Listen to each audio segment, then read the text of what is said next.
Meanwhile, in Delaware, as Joe Biden isolates at home with COVID, there are growing reports he's starting to accept the idea he should step down. Former President Barack Obama, reportedly the latest big-name Democrat to express concerns about Biden's re-election prospects. US correspondent Steve Clemons joins us now from Colorado. Steve, if big names like Obama, Pelosi, they are turning on Biden, is it over for him? I won't say it's over, but it's not great for him. And definitely the terrain on this subject, which we've been discussing, has not gotten better. I mean, I'm in Aspen, Colorado right now, and there's a lot of the Biden team here. There are a couple of senators, Senator Chris Coons, and everyone looks anguished. No one is, basically saying we're in good shape. So, this terrain around Biden and his choice, it's gotten smaller and smaller and smaller for him. So that's where we are. Steve. Aspen, Colorado. Did you fly in on the private jet, mate? I did not, but there are lots down the road. I bet there are. Steve, Biden, as we heard, has also tested positive for COVID, and reports are that his symptoms are mild. But is that likely to have an impact on his decision?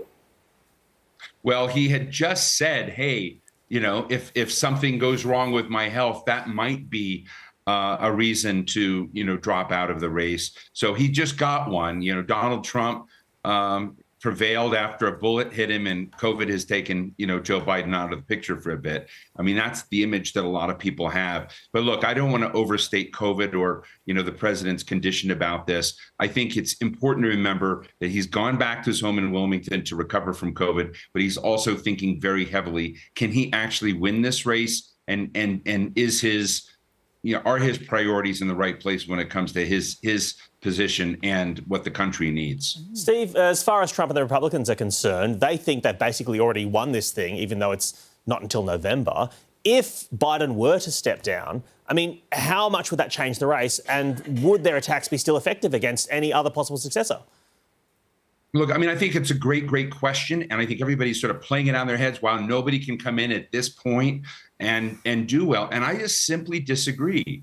I think there's a really interesting opportunity that if we don't have an anointed successor like Kamala Harris, you open it up and you have her compete against others. Many Americans are going to see democracy in action, a real choice, see someone prevail. It will be exciting in a younger generation. And that itself may be enough for the Democrats to re-energize their prospects and to kind of move Donald Trump off the front page. So I look at that as a very exciting opportunity if they go that way. But there are a lot of Democrats who just simply want to anoint the vice president. She is the first Black vice president, and it would be important to a lot of constituencies, but it doesn't feel like it's making that Democratic moment happen in the way that many people would like. Meanwhile, Trump's speech, much anticipated. I've been a bit surprised, actually, with some of the commentary on our show tonight about how bad it was. I thought it was pretty standard Trump, and he just sort of coasts ahead the way he's going.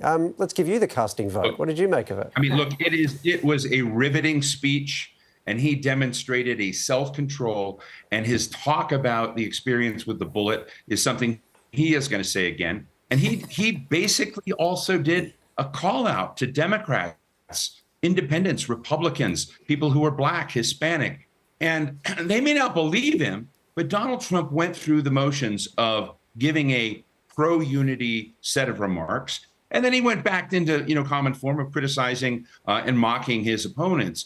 But you saw a Donald Trump that we haven't seen for a while, which is to speak to all Americans. And I got to tell you, I talked to a lot of people here who watched that speech here in Aspen, who were Democrats, who said, this is a good speech.